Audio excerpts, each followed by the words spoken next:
Hi friends.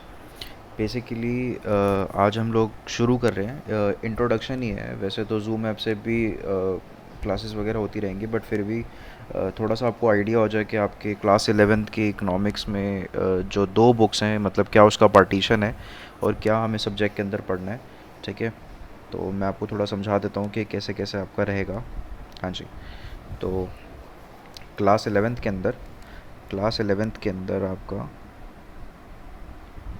Class 11th में आपके पास में दो बुक्स आएंगी। ठीक है जी। ठीक है। पार्ट वन, एक सेकेंड। हाँ जी। पार्ट वन होगा और पार्ट टू। पार्ट वन के अंदर आपका आएगा स्टैटिस्टिक्स, जिसको हम लोग देखेंगे बाद में। ठीक है। और पार्ट टू के अंदर आपका आएगा माइक्रो इकोनॉमिक्स। ये जो मैंने आपको पार्ट वन और पार्ट टू बताया, ठीक है, पार्ट वन में माइक्रो इकोनॉमिक्स और पार्ट टू में स्टैटिस्टिक्स, ये वाइसा वर्सा आप कैसे भी चेंज कर सकते हो, उससे कोई फ़र्क नहीं पड़ता। ठीक है जी। तो उससे कोई फ़र्क नहीं पड़ता कि पहले कौन सा करना है, बट हम जो करेंगे वो पहला हमारा होगा माइक्रो इकोनॉमिक्स और सेकंड पे होगा आपका स्टैटिस्टिक्स। ठीक है जी। हाँ जी सर, ये सब समझ में आ गया हमें। अब हमें क्या समझना है कि माइक्रो इकोनॉमिक्स के अंदर क्या क्या है। ठीक है जी। हाँ जी। चलो देखते हैं माइक्रो इकोनॉमिक्स में हम लोगों को क्या क्या पढ़ना है।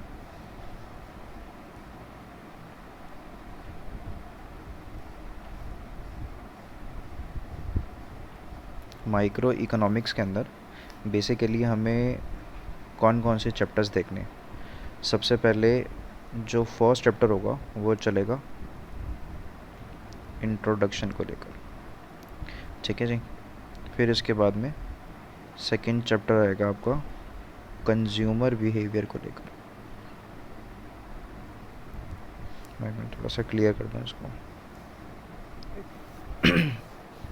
सेकंड चैप्टर जो आएगा आपका वो कंज्यूमर बिहेवियर को लेकर आएगा। क्या प्रॉब्लम है इसमें यार। हाँ जी।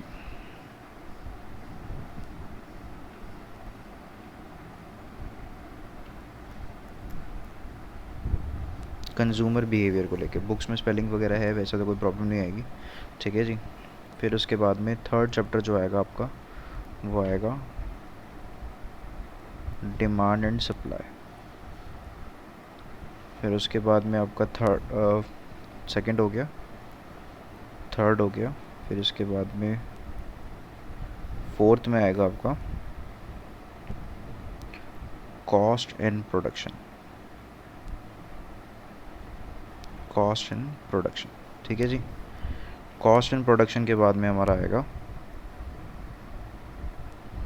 कॉस्ट एंड प्रोडक्शन के अंदर फिफ्थ हमारा आएगा, डिमांड सप्लाई हो चुका, कॉस्ट प्रोडक्शन हो गया, रेवेन्यू। रेवेन्यू एंड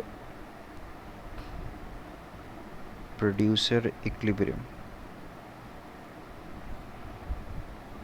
और उसके बाद में हमारे पास में फिफ्थ सिक्स्थ यूनिट आएगी, सिक्स यूनिट आएगी मार्केट, जिसको अगर हम लोग और बोले फॉर्म्स ऑफ मार्केट।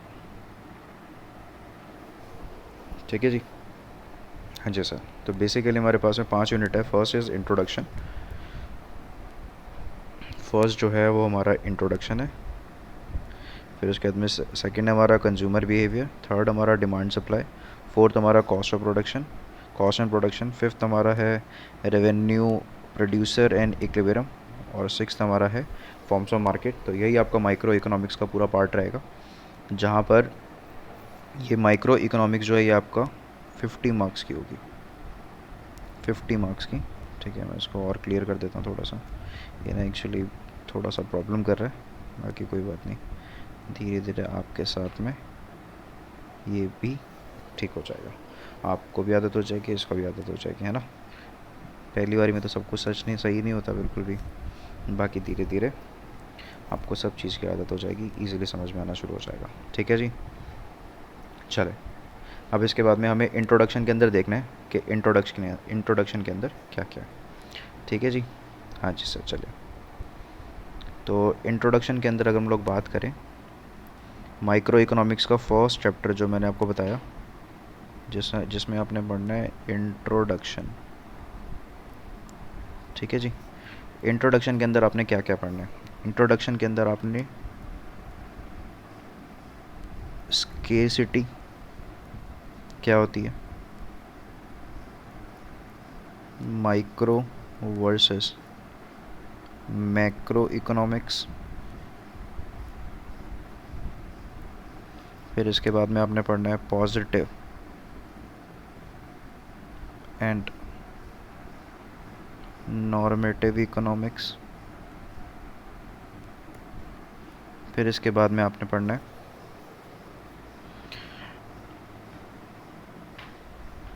इसके बाद में आपका है, हाँ जी, प्रोडक्शन पॉसिबिलिटी कर, प्रोडक्शन पॉसिबिलिटी कर, जिसको हम लोग शॉर्ट में बोलते हैं पीपीसी। ठीक है, जिसको बहुत बहुत सारे लोग सेंट्रल प्रॉब्लम के नाम से भी जानते हैं, कई लोग इसको इकोनॉमिक प्रॉब्लम के नाम से भी जानते हैं। ठीक है जी। तो majorly topics to be discussed,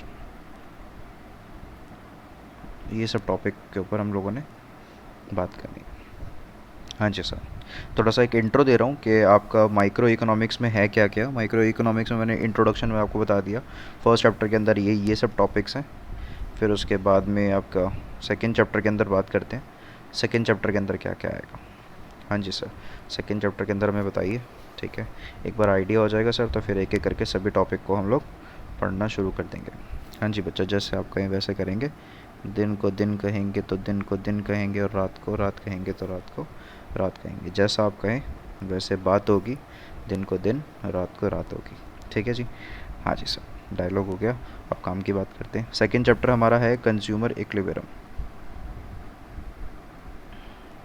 consumer equilibrium, consumer equilibrium के अंदर सबसे पहले हम लोग पढ़ेंगे यूटिलिटी एनालिसिस। Utility analysis. ठीक है। अच्छा, अगर किसी बच्चे को स्पेलिंग ना समझ में आ रही हो, ठीक है, तो बुक्स वगैरह में है ही सब चीज़ें, बाकी फिर भी मैं और क्लियर करके लिख देता हूँ। ये एक्चुअली जो पेन है ना, ये एक नंबर का नालायक है, इससे लिखने में प्रॉब्लम हो रही है, मैं इसको चेंज करूँगा। Utility analysis, analysis. ठीक है जी। हाँ सर, यूटिलिटी एनालिसिस है। फिर उसके बाद में T U and M U का रिलेशनशिप है। हाँ जी, ये रिश्ता क्या कहलाता है? Total utility versus marginal utility. ठीक है जी। फिर इसके बाद में हमारे पास में नेक्स्ट टॉपिक आता है consumer equilibrium. Consumer equilibrium, two approach आती है इसमें, वन कमोडिटी से और टू कमोडिटी से। ठीक है जी। हाँ जी सर। फिर इसके बाद में और क्या आता है इसके अंदर? इसके अंदर और आता है consumer equilibrium, one commodity, two commodity हो गया, टी यू एम यू का रिलेशनशिप हो गया, और क्या आ सकता है? हाँ जी, जो कंज्यूमर इक्विलिब्रियम है वो दो अप्रोचेस से पढ़ाया जाता है। First is called the cardinal approach and second is called the ordinal approach. ठीक है जी। तो पहले कार्डिनल अप्रोच को देखेंगे, फिर ऑर्डिनल अप्रोच को देखेंगे। ठीक है जी। हाँ जी सर, कार्डिनल अप्रोच चलो ठीक है जो है। फिर उसके बाद में हमारे पास में ऑर्डिनल अप्रोच के अंदर आता है indifference curve.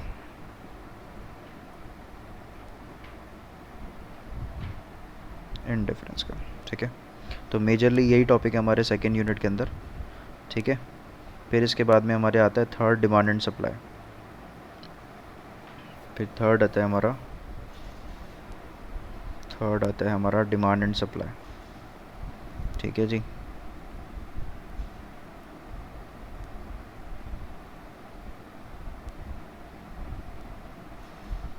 Demand and supply, demand and supply में डिमांड क्या होता है,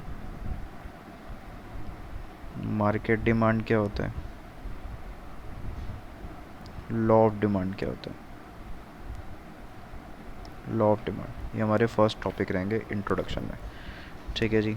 फिर इसके बाद में इनके कर्व्स आ जाएंगे। ठीक है, कर्व जो होते हैं दो तरीके से होते हैं, एक मूवमेंट को दिखाता है, एक शिफ्टिंग को दिखाता है। ठीक है, हाँ जी। इस तरीके से ही हम लोगों का सिलेबस बढ़ेगा आगे। ठीक है, तो आपका माइक्रो इकोनॉमिक्स का आपका मैंने थोड़ा थोड़ा इंट्रो दे दिया, पहली 3 यूनिट का थोड़ा सा। ठीक है, एंड देन फिर उसके बाद में थोड़ा सा स्टैटिस्टिक्स का समझते हैं, स्टैटिस्टिक्स में कैसे। बाकी तो टॉपिक आप ऐसे बता रहे हैं, हमें समझ में तो आ नहीं रहा ज़्यादा। ठीक है, बस खाली आप बोलते जा रहे हो, हम सुनते जा रहे हैं। हाँ मेरे बच्चे, आपको सब समझ में आएगा धीरे धीरे। ठीक है, मैं आपको बताऊँगा तब। अभी फ़िलहाल के लिए भी आप सुनो। ठीक है, और आपको ये पता होना चाहिए कि आपके सिलेबस में क्या क्या है कि नहीं। हाँ जी सर, चले। तो अब इसके बाद में जो 50 नंबर की हमारी स्टैटिस्टिक्स है, 50 नंबर की जो हमारी स्टैटिस्टिक्स है उसमें क्या है सर। हाँ जी, उसमें बताते हैं। 50 नंबर की स्टैटिस्टिक्स में देखते हैं, क्योंकि 50 नंबर की माइक्रो इकोनॉमिक्स हो गई, तो 50 नंबर की हमारी स्टैटिस्टिक्स है। इसको तो देख के आपको इतनी खुशी होने वाली है स्टैटिस्टिक्स को, जो कि आपकी 50 मार्क्स की है। ठीक है, ये 40 मार्क्स के, 80 मार्क के भी हो सकते हैं।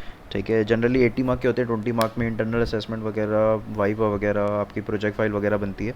ठीक है, मैं मेजरली अभी 100% के हिसाब से बता रहा हूँ आपको। ठीक है, 100% में से आधा पेपर जो आपका माइक्रो इकोनॉमिक्स का आएगा और आधा आपका स्टैटिस्टिक्स का आएगा। अब स्टैटिस्टिक्स में आपका क्या आएगा, सबसे पहले जो मेजरली आपके जो प्रैक्टिकल प्रॉब्लम्स हैं, मैं उसके ऊपर फोकस कर रहा हूँ। थ्योरी तो होती रहेगी, और प्रैक्टिकल प्रॉब्लम्स को देख के आपको इतनी खुशी होने वाली है जितनी खुशी आज से पहले आपको कभी नहीं हुई। सर खुशी हमारे नसीब में। हाँ हाँ बेटा, आप ही के नसीब में। प्रैक्टिकल प्रॉब्लम्स में सबसे पहले आप पढ़ेंगे क्या, सेंट्रल टेंडेंसी। सेंट्रल टेंडेंसी क्या होता है सर, ये होता है मीन, मीडियन, मोड, है ना। ये सब चीज़ें आपने पहले पढ़ी हुई है ना। मीन भी पढ़ा हुआ है, मीडियन भी पढ़ा हुआ है, मोड भी पढ़ा हुआ है ना जी। हाँ जी सर, ये तो पहले से पढ़ा हुआ है, तो ये तो कुछ भी चीज़ नई नहीं आई। हाँ मेरे बच्चे, बिल्कुल नया तो कुछ है ही नहीं, सब चीज़ पुराना ही है। आप देखो, आपको सब कुछ आता है। बस मैं आपको हेल्प करूँगा उस चीज़ को रिमाइंड करने में, और इजीली आप सीख पाओगे सब चीज़ें। ठीक है जी। हाँ जी सर, मीन हो गया सर, मीडियन हो गया, मोड हो गया। इसके बाद में डिस्पर्जन। सर ये क्या होता है, ये भी आपने पहले पढ़ा हुआ है शायद। ठीक है, आप पढ़ोगे तो आपको समझ में आ जाएगा। मीन मीडियन मोड के ही रिश्तेदार हैं, जिसमें हम लोग पढ़ेंगे क्वार्टिल डेविएशन। क्वार्टिल डेविएशन जिसमें हम लोग पढ़ेंगे परसेंटाइल, जिसमें हम लोग पढ़ेंगे डिसाइल, जिसमें अरे यार क्या हो गया इसको, जिसमें हम लोग पढ़ेंगे